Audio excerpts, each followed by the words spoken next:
Hello po sa inyong lahat mga ka-crypto. Ako po si Pinoy Crypto Trader at sa video na ito ay atin mong pag-usapan ang tungkol dito kay Shiba Inu. Kung saan ang sabi po rito ay Shiba Inu issues 3 critical warnings. Ayan, naglabas daw po ng tatlong mga makakalagang babala ang itong si Shiba Inu para sa lahat.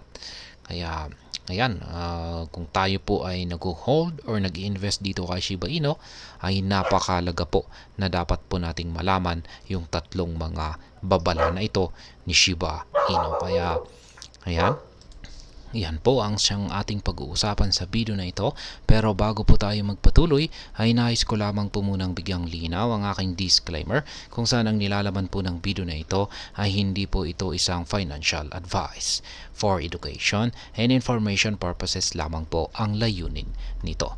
At ayan, sa ating pong pagpapatuloy ay ang sabi po rito ay SHIB Army Scam Alerts. The official scam alert channel for the Shiba Inu ecosystem has issued 3 critical warnings to SHIB enthusiasts. Ayan. Ang SHIB Army Scam Alert, ang layunin po nito ay makapagbigay po ng mga alerto o yan, kung saan ay mga babala yan sa buong crypto community ni SHIB para maiwasan po yung mga scams. Yan, yung mga taong gustong lokohin or ayan, lokohin yung mga investors ni Shiba Inu. At ayan, ang sabi po rito ay dalawa sa mga babala ay may kinalaman sa mga scammer na nagpro-promote ng mapanlinlang na SHIB airdrops. Ang ikatlong babala ay tungkol po naman po ito sa isang wallet syncing scam na naglalayong nakawin ang pondo ng mga users kapag ikinonekta nila ang kanilang mga wallet sa isang mapanlinlang na website or malicious website. SHIB airdrop promoted on fake Telegram groups. Yan, yung mga ginagamit po nila, marami po kasing mga scammers sa Telegram.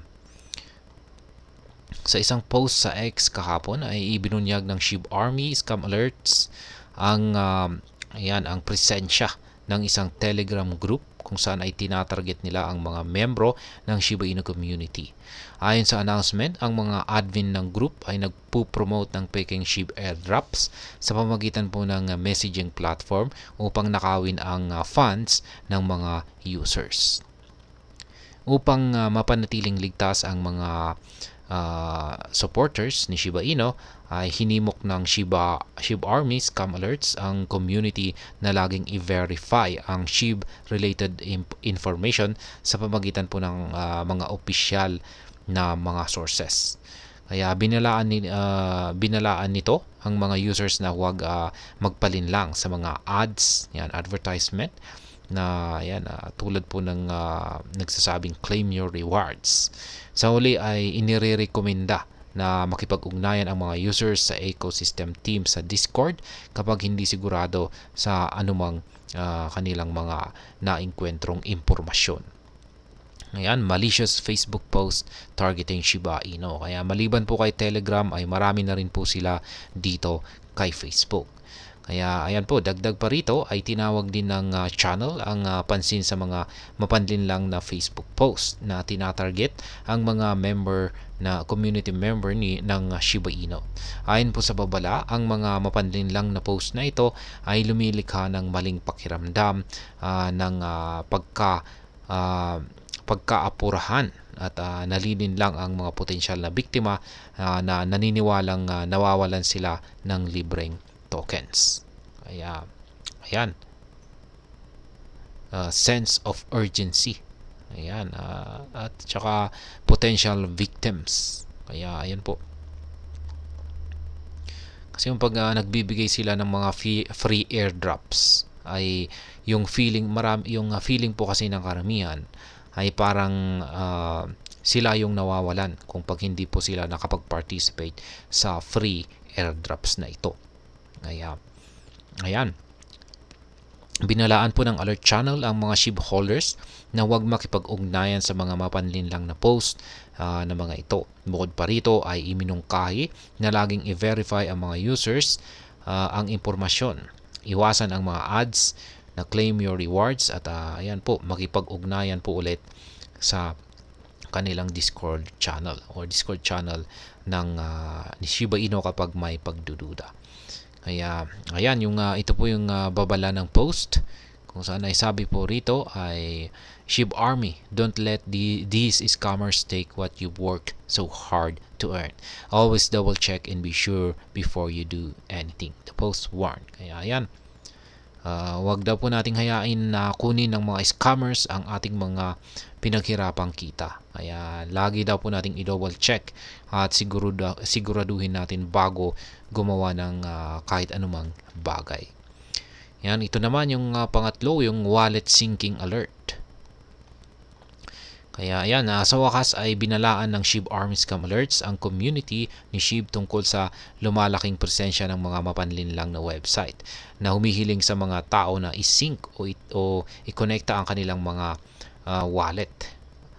Ayon sa post, ito ay mapanlinlang na taktika na dinisenyo upang makakuha ng walang limitasyong access sa funds at impormasyon ng mga users. Dahil dito ay binalaan na ang mga users na huwag ibahagi ang kanilang mga private keys o recovery phrases at huwag makipag-ugnayan sa mga mensahe na humihiling sa kanila na i-sync o itama ang kanilang mga wallet. Dagdag pa rito, binigyang diin ng channel ang pangangailangan na i-verify ang impormasyon sa pamamagitan ng mga opisyal na sources bago magbigay ng mga sensitibong impormasyon. Ang mahalagang banggitin na ang mga babalang ito ay bahagi ng pangako na ni Shiba Inu na protektahan ang mga users laban sa mga scams. Noong nakaraang linggo ay ibinunyag ng SHIB Army Scam Alerts na ang mga scammer ay nagpo-promote ng peking airdrops sa iba't ibang Telegram groups. Ang mga mapanlinlang na aktor na ito ay hinihikayat ang mga walang kamalay-malay na users na kumplituhin ang mga partikular na gawain kapalit ng libreng tokens.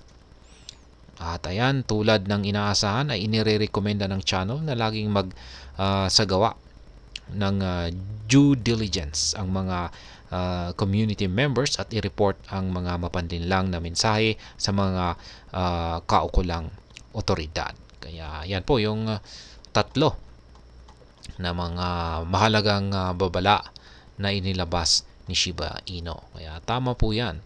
Wag po tayo basta-basta magpapabiktima sa mga mapanlinlang na mga scammers. Kasi kung pag nawala po yung ating Shiba Inu holdings ay ayan, sayang po yung ating pinaghirapan, yung ating kita. Kasi kung pag nabiktima po talaga tayo diyan ay kukunin po talaga lahat ng scammer yung laman ng ating wallet.